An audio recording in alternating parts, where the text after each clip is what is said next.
बिस्मिल्लाहिर्रहमानिर्रहीम। प्यारे दोस्तों, आज का जो वाक़या आपको सुनाने जा रहे हैं, ये वाक़या इमाम साफ़ी रहमतुल्लाहि ताला अलैह के ज़माने का है। एक इलाके का कोई बादशाह था। वो अपनी बीवी के साथ अपने घर में तन्हाई के आलम में था। शौहर खुश था, मगर बीवी किसी वजह से कि उससे नाराज थी। अब शौहर अपनी बीवी को जितनी प्यार और मोहब्बत की बातें करता, वो बीवी उससे उतना ही चिढ़ती और उतना ही बदतमीजी करती। जब उसके शौहर ने उससे बहुत ज़्यादा मोहब्बत का इजहार किया तो औरत का दिमाग गर्म हो गया। वो औरत अपने आप से काबू हो गई और वो बेवकूफ़ औरत कहने लगी कि ए जहन्नमी, पीछे हट जा, मुझे हाथ मत लगाना। अब जब उस औरत ने अपने शौहर को जहन्नमी कहा तो आखिर वो भी मर्द था, उसको गुस्सा आ गया। तो उसने कहा, अच्छा, अगर मैं जहन्नमी हूँ तो तुझे मेरी तरफ से तलाक है। अब रात गुजर गई। सुबह जब दोनों का दिमाग ठंडा हुआ तो औरत को भी गलती का एहसास हुआ कि मैं अपने शौहर से नाराज थी, मगर मुझे ये अल्फाज नहीं कहना चाहिए था कि ए जहन्नमी, पीछे हट। मैंने तो अब ये गलती कर ली और अपने शौहर से पूछने गई कि जी क्या हमारा तलाक हो गया है। उसके शौहर ने कहा, पता नहीं, शर्त ये थी कि अगर मैं जहन्नमी हूँ तो तुझे मेरी तरफ से तलाक है, लिहाजा मुझे उलमा से पूछना पड़ेगा। शौहर ने सारे उलमा को बुलाया।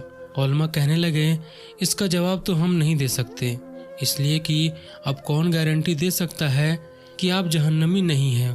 कौन फैसला कर सकता है? ये तो क़यामत के दिन अल्लाह ताला फैसला करेगा। लिहाजा इसके बाद सैकड़ों उलमा से राब्ता किया गया, मगर कोई आलिम और कोई मुफ्ती इसका जवाब नहीं दे पा रहे थे। और इधर बादशाह परेशान हुए जा रहे थे। वो अपनी इतनी खूबसूरत बीवी को तलाक नहीं देना चाहते थे। बीवी भी अब तलाक नहीं लेना चाहती थी।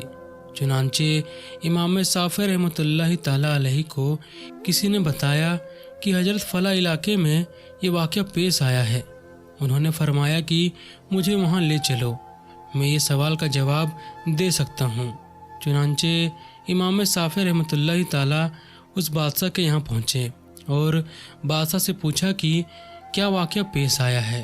बादशाह ने बताया कि इस तरह मेरी बीवी ने अल्फाज कहे और मैंने इसके जवाब में अपनी बीवी को ये अल्फाज कह दिए। अब बताइए कि तलाक हुई या नहीं। इमाम साफ़ी रहमतुल्लाहि ताला अलैहि ने फरमाया कि बादशाह सलामत, इसका जवाब देने के लिए मुझे आपसे तन्हाई में कुछ बातें पूछनी पड़ेंगी। उसने कहा कि ठीक है। चुनांचे इमाम साफ़ी रहमतुल्लाहि ताला अलैहि उनसे कहा कि बादशाह सलामत, मुझे आपकी ज़िंदगी का कुछ ऐसा वाक़या बताइए कि जिसमें आप गुनाह करने का मौका रखते हुए भी गुनाह करना आपके लिए आसान हो, मगर अल्लाह ताला के डर की वजह से आपने अपने आप को बचा लिया। क्या कोई वाक़या आपके साथ ऐसा हुआ है? बादशाह सोचता रहा और कहने लगा कि एक दफ़ा मेरी ज़िंदगी में ये वाक़या पेश आया है। वो कहने लगा कि एक दिन मैं अपने दफ्तर के काम से फारिग होकर अपने कमरे में दाखिल हुआ। जैसे ही मैंने अपने कमरे में दाखिल हुआ, मैंने देखा कि महल में काम करने वाली एक लड़की मेरे कमरे में है। वो चीज़ों को ठीक कर रही थी और बिस्तर को भी ठीक कर रही थी। जब मेरी नज़र उस लड़की पर पड़ी तो मैंने देखा कि वो लड़की बहुत ही ज़्यादा खूबसूरत थी। चुनांचे मैंने दरवाज़ा बंद कर दिया। जब मैंने दरवाज़ा बंद करके उस लड़की की तरफ बढ़ना चाहा तो वो लड़की समझ गई कि मेरी नीयत खराब है। वो लड़की नेक पाक दामन थी। तो मेरी तरफ देखकर उसने कहा कि ए बादशाह, अल्लाह से डर। तो बादशाह कहता है कि मेरे दिल में डर आ गया और मेरी आंखों के सामने मैदान महशर का मंजर आ गया कि जब मैं अल्लाह के सामने पेश रहूँगा तब मैं अल्लाह से क्या जवाब दूंगा। और मैंने दरवाजे को खोल दिया। हालांकि मैं अगर चाहता तो उस लड़की से अपनी ख्वाहिश को पूरी कर लेता, मुझे कौन पूछने वाला था, मगर उस लड़की के ये अल्फाज ने मेरे दिल पर बिजली बनकर गुजरे और मुझे अल्लाह का खौफ आ गया और मैंने गुनाह के उस मौके से बचने के लिए उस लड़की को वापस भेज दिया।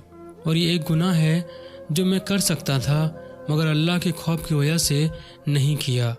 जब उस बादशाह ने यह वाक़या सुनाया तो इमाम साफ़ी रहमतुल्लाहि ताला अलैहि ने उनसे ये कहा कि आपकी बीवी को तलाक नहीं हुई इसलिए कि आप जहन्नमी नहीं बल्कि जन्नती हैं।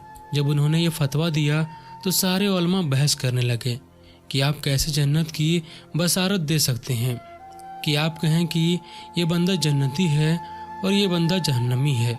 آپ کو یہ اختیار کس نے دیا؟ امام شافعی رحمۃ اللہ تعالیٰ علیہ نے فرمایا کہ یہ فتویٰ میں نے نہیں بلکہ اللہ کی طرف سے ہے۔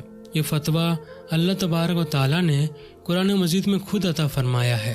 تو امام شافعی رحمۃ اللہ تعالیٰ علیہ نے کہا کہ قرآن مجید کی ایک آیت ہے کہ جو اپنے رب کے سامنے کھڑا ہونے سے ڈرا اور اس نے اپنے آپ کو اپنی نفس غالب ہونے سے بچائی، بس اس کا ٹھکانہ جنت ہوگا۔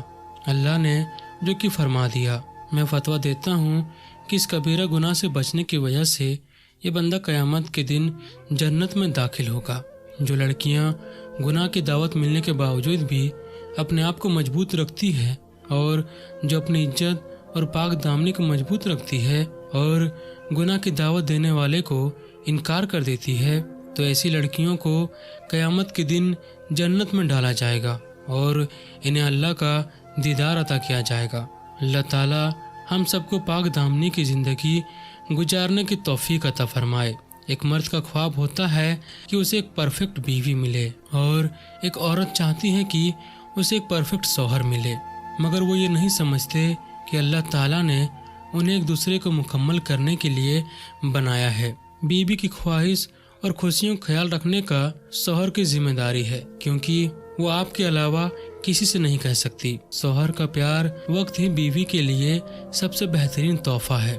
اپنی بیوی کے خلاف کسی کو بات کرنے کا موقع نہ دیں، کیونکہ باوقار شخص اپنی بیوی کی عزت اور نفس کا خیال رکھتا ہے۔ میاں بیوی کے رشتے میں ہار جیت کا پہلو نہیں ہوتا۔ اس رشتے میں لڑائی کا نتیجہ نہیں نکالا کرتے، بلکہ بغیر نتیجے کے آپس میں صلح کر لینا اس رشتے کی خوبصورتی ہے۔ حضرت فرماتے ہیں کہ ایسی عورت سے شادی کرو جس عورت کی صورت پر غصے کی حالت میں بھی پٹیاں نہ آتی ہو اور ہر حال میں صابر اور شاکر ہو۔ وہ آپ کو دولت سے مالا مال کر دے گی۔ بہترین بیوی وہ ہے جو اپنے شوہر کی حیثیت کے مطابق خرچ کرے اور شوہر سے زیادہ چیزوں کی مانگ نہ کرے۔ عورت عجیب ہوتی ہے، بے حد عجیب۔